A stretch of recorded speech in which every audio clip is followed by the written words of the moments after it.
Hello बच्चों, मैं नेहा खंडेलवाल आपका स्वागत करती हूँ। बच्चों, हम पढ़ रहे हैं कक्षा 3 और हिंदी विषय में हमारा दूसरा अध्याय है मीठे बोल।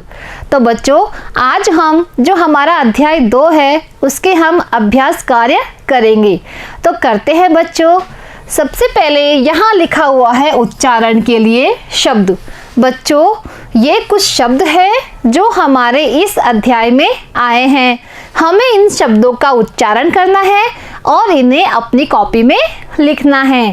तो पहला है निर्बल, दूसरा है धूर्त, तीसरा है दर्द, चौथा है अकड़कर, पांचवा है अंदर, छठवा है चींटे, सातवां है मूर्ख और आठवां है शिकायत। तो बच्चों, ये कुछ शब्द थे उच्चारण के लिए। अब करते हैं बच्चों हमारे प्रश्न उत्तर। तो पहला प्रश्न है, खरगोश को गुड़ खाते हुए किसने देखा? बच्चों, जब खरगोश पेड़ के नीचे बैठकर गुड़ खा रहा था तो उसे किसने देखा था? तो इसका उत्तर है, खरगोश को गुड़ खाते हुए लोमड़ी ने देखा। अब देखिए बच्चों प्रश्न नंबर 2, लोमड़ी बाजार की तरफ क्यों गई? इसका उत्तर है, लोमड़ी बाजार की ओर गुड़ खाने के लिए गई, क्योंकि उसने खरगोश के हाथ में गुड़ देख लिया था, इसलिए वो भी गुड़ खाने के लिए बाजार की तरफ गई। अब देखिए बच्चों प्रश्न नंबर 3, दुकानदार ने लोमड़ी के बारे में क्या सोचा? बच्चों, जब लोमड़ी दुकानदार को धमका कर डरा कर गुड़ मांग रही थी तो दुकानदार ने उसके बारे में क्या सोचा?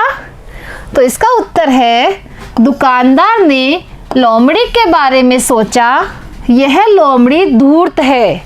धूर्त मतलब क्या होता है बच्चों? चालाक है, मुझे धमकाती है, डराकर गुड़ मांगती है, अभी मजा चखाता हूँ। अब देखिए बच्चों, यहाँ लिखा हुआ है रिक्त स्थानों की पूर्ति करे। बच्चों, यहाँ पर कुछ रिक्त स्थान दिए हुए हैं, उनकी हमें पूर्ति करना है इन शब्दों में से। तो करते हैं। सबसे पहले क, मैं उसकी तरह नहीं हूँ। इसमें क्या आएगा?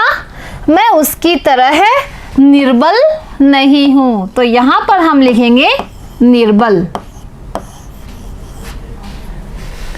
अब देखिए ख, यह लोमड़ी है। यह लोमड़ी क्या है? धूर्त। तो इसमें आएगा धूर्त, यह लोमड़ी धूर्त है। अब ग देखिए, वह की ओर भागते हुए चिल्लाई।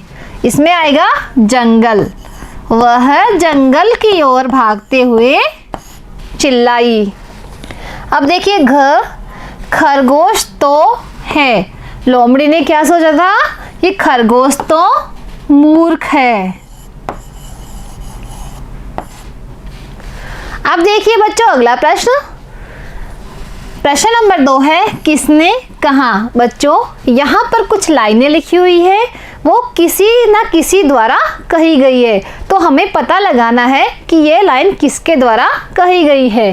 तो क है, आप बहुत दयालु है। यह किसने कहा था?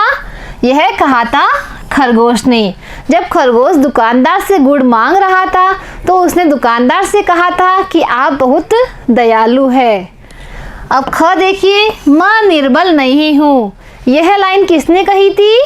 यह लाइन कही थी लोमड़ी ने। लोमड़ी ने यह किसके लिए कहा था? खरगोश के लिए, कि मैं खरगोश की तरह निर्बल नहीं हूँ। अब ग देखिए, बैठो बैठो मैं तुम्हें गुड़ देता हूँ। यह किसने कहा था? यह कहा था बच्चों दुकानदार ने। जब लोमड़ी दुकानदार के पास गुड़ लेने के लिए गई थी तो दुकानदार ने उसे कहा था कि बैठो बैठो मैं तुम्हें गुड़ देता हूँ। अब देखिए बच्चों प्रश्न नंबर 3, खरगोश ने गुड़ की भेलियों को देखकर क्या सोचा? जब खरगोश घूमते घूमते बाजार की तरफ गया था तो उसने वहां पर गुड़ की भेलियां देखी थी। तो उन भेलियों को देखकर खरगोश ने अपने मन ही मन में क्या सोचा? इसका उत्तर है, खरगोश ने सोचा, अच्छा हो मुझे थोड़ा सा गुड़ खाने को मिल जाए, पर कैसे? चुरा लूं? नहीं, चोरी करना बुरी बात है। क्यों नहीं दुकानदार से ही मांग लूं। अब देखिए बच्चों अगला प्रश्न। प्रश्न नंबर 4 है, लोमड़ी ने दुकानदार से क्या कहा? बच्चों जब लोमड़ी को भी गुड़ चाहिए था तो उसने दुकानदार से जाकर क्या कहा? इसका उत्तर है, लोमड़ी ने दुकानदार से कहा, तुम बेईमान हो, मिलावट करते हो, सामान कम तोलते हो, मुझे गुड़ की भेली दो, नहीं तो मैं तुम्हारी शिकायत कर दूंगी।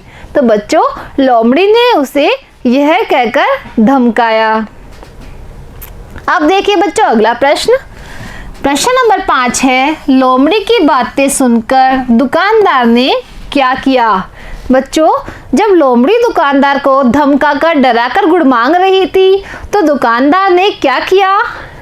इसका उत्तर है, लोमड़ी की बातें सुनकर दुकानदार ने चींटी वाला गुड़ का बोरा लोमड़ी के सामने रखकर कहा, इसमें से जितना गुड़ चाहिए ले लो। बच्चों दुकानदार लोमड़ी को सबक सिखाना चाहता था, इसलिए उसने चींटी वाला पूरा बोरा लोमड़ी के आगे रख दिया और उसने क्या कहा कि इसमें से जितना चाहिए उतना गुड़ ले लो। अब देखिए बच्चों अगला प्रश्न। प्रश्न नंबर 6 है, दुकानदार के स्थान पर आप होते तो लोमड़ी की बातें सुनकर क्या करते?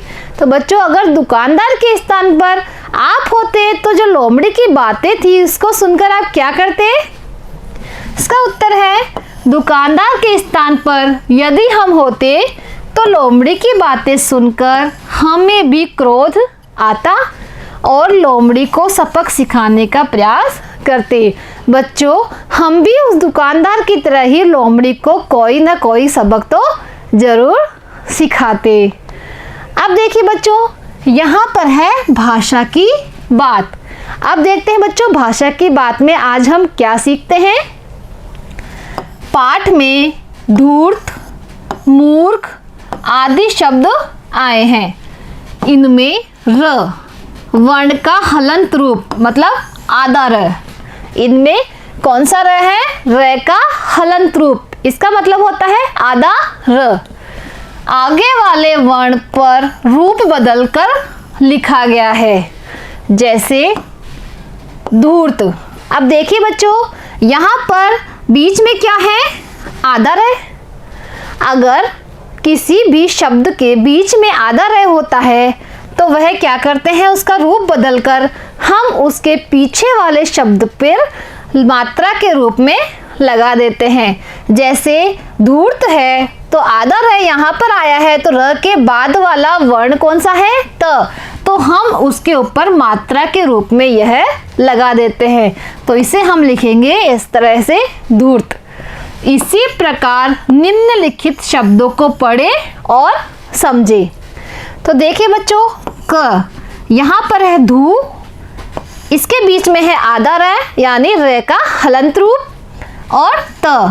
अब देखिए बच्चों इन दोनों के बीच में है आधा र, जो र का हलंत रूप है यानी आधा र है, वो उसके बाद वाला वर्ण कौन सा है?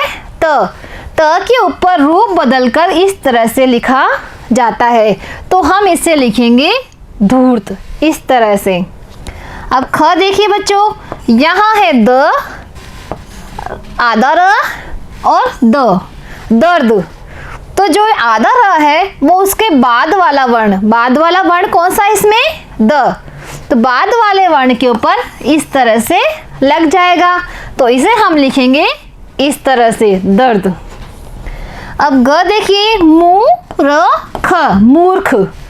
तो देखिए बच्चों जो ये आधा र है वो पीछे वाले वर्ण के ऊपर रूप बदलकर लग जाएगा, तो इसे हम लिखेंगे मूर्ख अब घ देखिए, पू, आधा र, व, पूर्व। क्या है ये? पूर्व। तो जो ये आधा र है वो इसके आगे वाले वर्ण पर मतलब व पर रूप बदल कर लग जाएगा। तो इसको हम लिखेंगे इस तरह से, इसको लिखेंगे इस तरह से, पूर्व। तो बच्चों, आज हमने हमारा जो अध्याय 2 था उसके अभ्यास कार्य किया। अब बच्चों मिलते हैं अगली कक्षा में एक नए अध्याय के साथ। आज के लिए इतना ही बच्चों, धन्यवाद।